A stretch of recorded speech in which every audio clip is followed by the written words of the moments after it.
2009년에 유행해서 대유행해서 전 국민을 불안에 떨게 했던 신종플루를 기억할 것입니다. 세계적으로 수천 명이 죽었고 우리나라에도 사망자가 많이 나왔습니다. 타미플루라는 치료약이 그때 유명해져서 많이 팔렸죠. 그로부터 10년이 지나고 코로나19가 전 세계를 강타했을 때 처음에는 신종플루 같은 거려니 했는데 이렇게까지 전 세계에 영향을 주고 오랫동안 세계의 역사를 뒤흔드는 일이 될 줄은 정말 몰랐습니다. 모든 것이 중단되고 폐지되었으며 경제도 태풍을 맞았고 세계적으로 6억 9천만 명이 감염되었고 100명당 1명, 690만 명이 희생된 것으로 보고되고 있습니다. 아직까지 완전히 끝났다고는 할 수 없어요. 지난주 미국 대통령 후보 바이든이 그만두었는데 나이가 많아서 노령과 건강 이 모든 것 때문에 힘들다는 것 말고도 코로나가 걸렸어요. 그래서 두문불출하다가 보니까 건강 문제, 노령 문제가 제기되면서 후보 사퇴 여론이 갑자기 지배하게 된 것입니다. 그러니까 바이든의 후보 사퇴도 역시 코로나 바이러스와 연관이 있다 이렇게 볼 수 있습니다. 항상 우리는 세균과 바이러스에 노출되어 있으므로 주의하지 않으면 안 됩니다. 하나님 오늘도 지켜주세요. 눈에 보이지도 않는 바이러스로부터도 지켜주시고 감염에 이겨낼 수 있도록 힘을 주세요. 그렇게 기도해야 할 판입니다. 이보다 더 위험한 바이러스가 세상에 가득 퍼져 있는데 뭔지 아세요? 죄라는 바이러스입니다. 이것이 정말 통제하기 어려운 이유는 사람들이 그것이 우리 생활뿐 아니라 영혼에까지 얼마나 무서운 악영향을 미치는 것인지 인식하지 못하고 있기 때문입니다. 심지어 죄가 달콤하고 기쁨을 주는 인생의 필수 요소인 줄 잘못 알고 있는 사람들이 많기 때문에 죄는 더욱 거세게 퍼져나가요. 죄에 대한 경계심을 가지고 작은 죄라도 떨치려고 하는 노력이 있어야만이 죄가 막아질 텐데 죄를 다루고 이겨내는데 죄가 얼마나 위험하고 심각한지를 사람들이 아직 모르고 있는 것 같습니다. 우리는 죄의 심각성을 깨닫고 죄를 통제하기 위해서 힘써야 우리의 삶의 악영향을 이겨낼 수 있을 것입니다. 이 소리를 조금 너무 높은 소리가 되바라지지 않도록 해주시면 좋겠습니다. 죄를 이기고 본래 인간의 모습대로 거룩하고 의로운 삶을 살게 하기 위한 구약의 제도가 제사라는 제도입니다. 제사는 죄를 물리치는 하나님의 방법으로 주어졌습니다. 인간은 번제단에서 하나님께 제사 드림으로써 우리 생활과 인격에 침범하여 우리를 사망의 그늘진 곳으로 인도하는 죄를 이겨내게 됩니다. 성소의 제단은 제물을 잡아서 하나님께 드려 우리 대신 죽음을 당하게 함으로써 죄를 사하고 응답받는 축복의 단인 것입니다. 성소에는 이 번제단을 정성껏 잘 만들고 진실한 마음으로 하나님께 제사를 드려 복되게 산 하나님 백성의 이야기가 기록되어 있습니다. 사무엘은 미스바에서 온전한 번제를 하나님께 드려 에벤에셀 하나님이 항상 함께 하신다는 축복을 받았습니다. 솔로몬은 기브아에서 1천 번제의 단을 쌓아 하나님이 응답하시고 지혜를 주심으로써 훌륭한 왕으로 통일 왕국을 다스릴 수 있었습니다. 엘리야는 갈멜산에서 온 백성들과 더불어 정성껏 제단을 수축하고 하나님께 기도할 때 하늘로부터 불로 응답받는 기적의 역사를 경험하게 됩니다. 이런 번제는 제물의 종류나 장소에 따라 하나님이 응답하시는 것이 아니라 그것을 드리는 성도의 믿음과 자세를 보시고 응답하십니다. 우리도 바른 번제, 즉 바른 예배를 드릴 때 하나님이 응답하시며 지혜와 복을 내려주시고 나와 우리 자손들을 복 주실 줄 믿습니다. 올해 우리 교회 표어는 영과 진리로 예배하는 교회인데 오늘 이 예배에 대해서 여러분이 말씀을 들을 때 죄를 이길 수 있는 방법, 하나님이 우리의 삶에 임하셔서 은혜와 복을 주시는 방법을 깨닫는 시간 되시기를 바랍니다. 출애굽기는 번제단을 어떻게 지어야 하는지 자세히 그려주고 있어요. 출애굽기 38장 1절부터 8절은 그 말씀입니다. 우리에게 번제단은 어떤 의미일까요? 넓은 의미로는 우리가 매주 드리는 예배와 신앙생활 모두를 번제단이라고 할 수 있어요. 좁은 의미로는 말씀이 흘러나오는 강단, 제단을 의미합니다. 우리가 온전한 번제단을 완성할 때, 즉 바른 예배가 드려질 때 죄를 이길 수 있게 됩니다. 우리 영혼의 모든 문제가 해결될 것입니다. 하늘 복이 우리의 삶에 임하게 될 것입니다. 할렐루야. 그때 비로소 하나님의 은혜와 복이 폭포수처럼 저와 여러분의 삶에 흐를 것입니다. 우리는 이 말씀을 통해 예배의 중요한 원리를 배울 수 있어요. 예배에서 꼭 지켜야 할 원리가 무엇이냐? 번제단을 짓는 방법을 보면서 배울 수가 있습니다. 첫째로 반듯하게 드려지는 예배를 하나님은 받으십니다. 정시, 정소, 정법이에요. 정한 시간, 정한 장소, 정한 방법으로 드리는 예배를 주님이 기뻐하십니다. 조각목, 즉 아카시아 나무로 번제단을 만들었는데 길이 5규빗, 너비 5규빗, 한 규빗은 팔꿈치에서 손끝까지의 길이를 말하는 것으로 한 자가 좀 넘는 자반 정도가 좀 남짓한 그런 길입니다. 얼마든지 크고 넓게 만들라 지시할 수 있었지만 하나님은 번제단을 가로 세로 모두 5규빗으로 적당한 크기로 정네모로 하라고 모세에게 명령하셨고 높이는 3규빗으로 하도록 하였습니다. 지나치지도 많지도 않은 적절한 크기의 정방형 반듯한 그런 번제단을 짓도록 하신 것이죠. 말씀대로 번제단은 항상 네모 반듯하게 정확하게 지어지게 되었습니다. 네모 반듯한 것, 그것은 영적인 의미에서 어느 쪽으로 치우침이 없이 옳고 바르게 만들고 제사 드리라는 의미입니다. 너무 사람들 제사 드리는 사람들 쪽에 치우쳐도 안 되고 너무 영광을 받으신 하나님 쪽으로만 모든 것이 이루어져서 제사 받는 사람들이 무시돼도 안 되고 이것이 잘 균형을 이룰 수 있도록 네모 반듯하게 제작하도록 했습니다. 하나님께 예배드리는 자세는 미리미리 준비하고 옳고 바르게 평안하고 조화롭게 예배드려야 한다는 하나님의 뜻이 담겨 있습니다. 제일교회 성도 여러분, 예배를 찌그러지고 흠이 있는 예배가 아니라 반듯하고 하나님께 바로 서는 예배를 드리도록 하시기 바랍니다. 정시, 정소, 우리의 장소와 시간이 하나님 받으실 만한 곳이 되어야 합니다. 대충 길 가다가 어디 구석에서 예배 드린다고 예배가 되는 게 아니에요. 준비된 모습으로 드려야 합니다. 반듯하고 하나님께 바로 서는 예배로 드려야 하는 것이죠. 그러므로 준비하고 정성을 다하여 바르게 예배에 임하시기를 주의 이름으로 권면합니다. 사람은 약하고 자기중심적이며 죄에 매여 있기 때문에 항상 반듯한 예배를 드리기는 어렵습니다. 그래서 우리가 노력해야 되고 말씀에 비추어 자신을 항상 바르게 세워나가야 합니다. 어느 지방 도시에서 여러 해 전에 신앙생활 잘하던 집사 부부가 예배 시간에 아이들을 본다면서 아래층에 내려가 있고 들락거리면서 예배에 도무지 집중하지 못했습니다. 어른 예배 반, 아이 예배 반 이렇게 드리면서 자기가 예배 드리는데 집중하지 않았어요. 목사님이 불러 그렇게 예배하면 안 된다. 하나님이 받으실 만한 바른 예배 드리도록 좀 더 집중해라. 그렇게 권면하기도 했으나 별로 주의해서 듣지를 않더라고요. 그러더니 얼마 지나지 않아서 무슨 선교단체에 휩쓸려서 교회를 떠나버리고 말았습니다. 예배 드리는 장소를 떠났어요. 그리고 몇몇 곳을 이곳저곳 전전하다가 결국은 이단에 빠지고 말았습니다. 뭔가 더 특별한 데를 찾다 보니까 이단이 자기네 눈에 띄었나 봐요. 당시 다니던 교회 목사님이 남편에게 찾아가서 아내가 이단에 빠졌으니 돌아보라고 남편 집사에게 권면했어요. 그러자 이 남편이 자기 아내를 이단에 빠졌다 그런다면서 막말로 욕을 하면서 난리를 치고 반항을 했어요.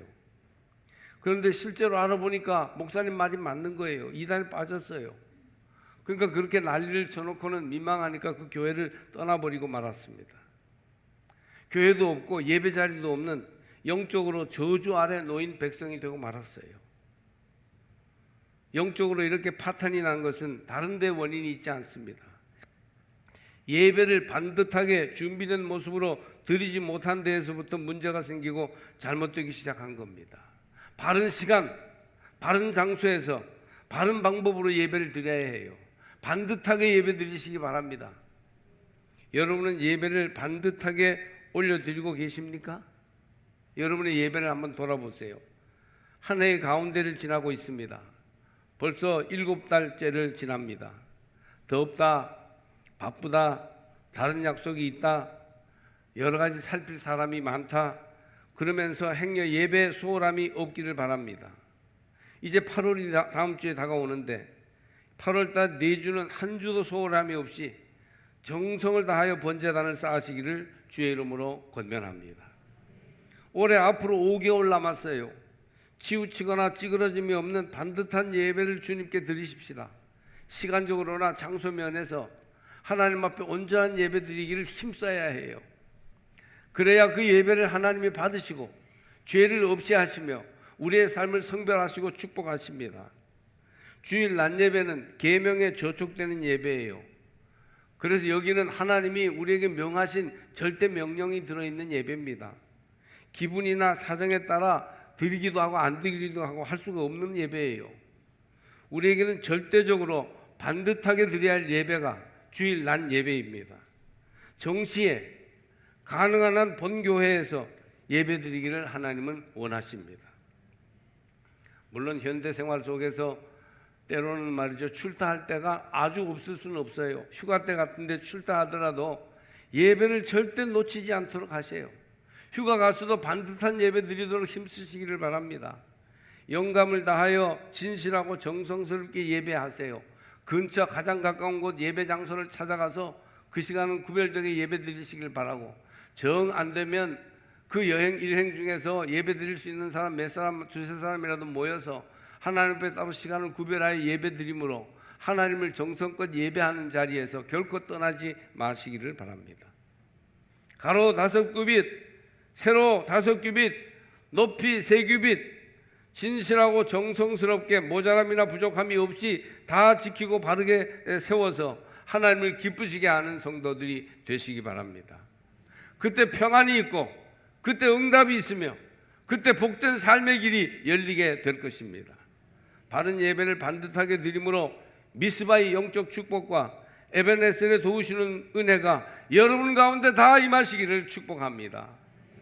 예배도 제대로 드리지 않으면 하나님이 함께하지 않는다고, 은혜 주시지 않는다고, 기적과 능력을 베풀지 않는다고 하는 것은 어불성설이에요. 반듯한 예배를 드리도록 힘쓰시기를 바랍니다.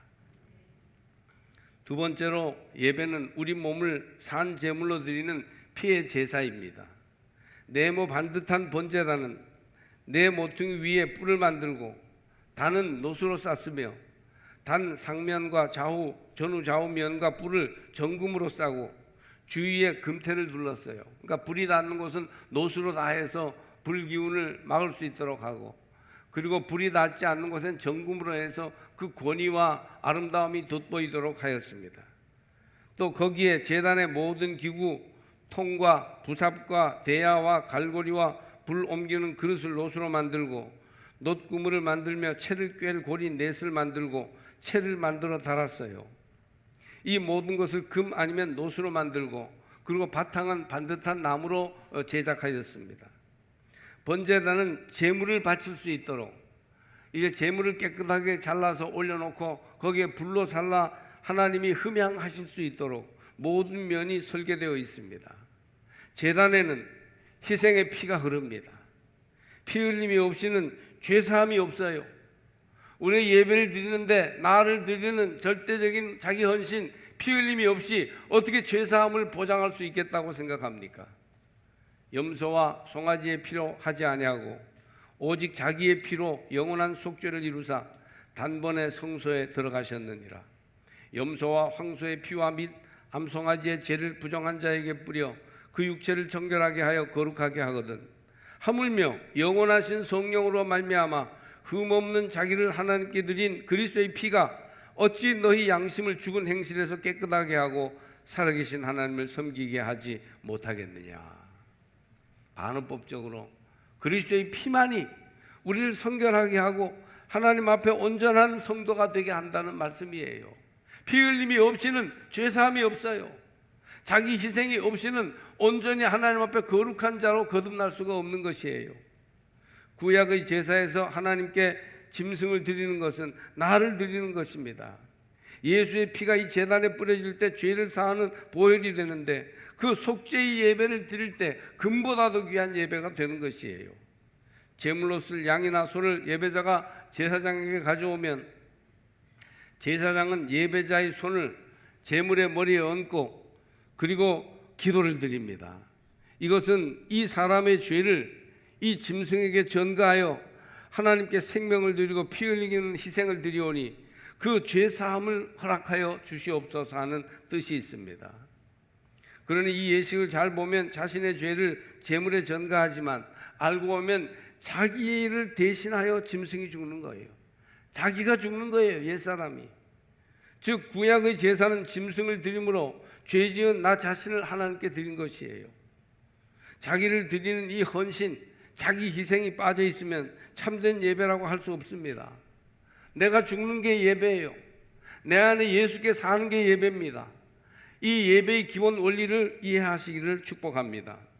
우리는 그래서 예배에서 자신을 주께 드려야 합니다. 로마서 12장 1절을 보면 이렇게 되어 있어요. 그러므로 형제들아, 내가 하나님의 모든 자비하심으로 너희를 권하노니 너희 몸을 하나님이 기뻐하시는 거룩한 산 제물로 드리라.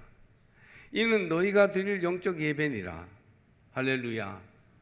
구약에서 받은 번제가 절차를 따라 제물을 잡아 바치는 것이었듯이 하나님이 기뻐하시는 예배는 우리 몸을 산 제물로 드리는 것이에요. 이것이 영적 예배예요. 뭔가 신기한 얘기를 해야 영적 예배가 아니라 자기를 드려야 영적 예배가 되는 것입니다. 몸을 드려라. 이것은 하나님께 내 주권을 맡기는 모습을 가리킵니다. 우리가 하나님을 믿는다 하면서 사실은 하나님을 하나의 상대로 나의 이익과 행복을 추구하기 위한 수단으로 삼을 때가 많은데, 이것은 예배드리는 자의 바른 믿음이 아닙니다. 내가 변수이고 하나님이 변치 않는 상수예요. 하나님을 중심으로 놓고 내가 따라가는 게 예배예요. 그게 믿음이에요. 항상 나를 중심에 놓고 하나님을 변수로 왔다 갔다 하게 하는 것은 그건 믿음이 아니에요. 그러므로 여러분, 하나님이 중심이 되고 우리는 그 하나님의 뜻에 맞추어 나가도록 나를 드릴 수 있는 예배를 드리시기를 바랍니다. 주님이 요구하시는 믿음의 예배는 하나님께 너 자신을 드리고 우리 속에 하나님의 주권이 확실히 설 수 있도록 하라는 것입니다. 그리 되기 위해서 우리는 자신을 드려야 해요. 예배에서 옛사람이 죽어야 합니다. 그래야 예배라는 과정을 통하여 새 사람이 나올 수가 있어요. 왜 예배를 100번, 1000번 드리는데도 사람이 변하지 않냐? 내가 안 죽으니까 그렇지 않습니까? 하나님이 나를 새 사람 만들려고 하는데 내가 펄펄 살아있기 때문에 예배를 통해서도 새 사람이 되지 못하는 것입니다. 가장 소중히 여기는 것, 결국은 생명을 드리는 헌신이 있어야 변화될 수 있다, 은혜 받을 수 있다, 새 사람 될 수 있다. 이것이 바로 번제단의 교훈인 줄 믿습니다. 해변에서 한 어린이가 놀고 있습니다. 한 부두에 80대 노인이 낚시를 하고 있었는데 아주 부자 노인입니다. 그런데 인색하고 무서운 사람이에요. 어린이가 노인에게 질문합니다. 뭘 하세요? 누구도 이렇게 스스럼 없이 이 노인에게 말을 거는 사람이 없었습니다. 아이는 마치 친구를 대하듯이 노인을 대했습니다. 그러면서 노인 옆에서 친근하게 왔다 갔다 하고 있었어요. 순진한 어린이의 접근에 노인의 마음이 녹아졌어요. 노인은 바다에 나가서 이 소녀를 기다립니다. 노인은 굉장히 부자였어요. 주변에 노인의 돈을 노리는 사람이 많았으나 이 아이처럼 천진난만하게 노인을 인간으로 대하는 사람은 없었습니다. 노인은 이 소녀에게 주려고 값비싼 아주 알이 굵은 진짜 진주 목걸이를 준비하여 지갑에 넣어두었습니다. 아마 돈으로 치면 엄청난 금액이 될 거예요. 소녀에게 주려는 것이었어요. 그 따뜻한 마음으로 스스럼 없이 대하는 소녀에게 주고 싶었어요. 이 소녀의 손에는 반짝거리는 가짜 목걸이, 플라스틱 목걸이가 1불도 안 되는 목걸이가 있었어요. 다음 날 방학을 마치고 가는 소녀에게 노인이 말을 걸었습니다. 그 플라스틱 목걸이 나 좀 주면 안 되겠니? 그러면 여기 보이는 이 진주 목걸이를 줄게. 그러자 이 아이가 아니에요. 이건 제 거예요. 하고 외치면서 겁에 질려서 부모 차를 타고 도망해 버리고 말았습니다. 칙 잉그램이라는 선교사의 글에 나오는 얘기예요. 이 아이가 1불도 아닌 플라스틱 목걸이를 붙들고 놓지 않았기 때문에 그 부자 노인이 진심으로 주고 싶어 했던 귀한 것을 못 받았다는 얘기입니다. 내 손에 있는 플라스틱 목걸이를 하나님께 드려야 합니다. 노인은 소녀의 진심과 사랑이 필요했어요. 예배드리는 우리에게 손에 움켜쥐고 있는 플라스틱 가짜 목걸이는 무엇입니까? 하나님은 무엇을 필요로 하는 분이 아니라 우리 자신이 드려지기를 원하고 계십니다. 그리하여 우리가 하나님 안으로 들어오기를 원하십니다. 나는 아무것도 없어요. 나는 노바디예요. 하나님의 에브리싱이에요. 모든 것은 하나님께 있어요. 이렇게 하기를 원하십니다. 빛들의 아버지이신 하나님 안에 모든 좋은 것, 복된 것이 있기에 싸구려 가짜 목걸이 같은 우리의 것들을 내려놓고 하나님께로 나아갑니다.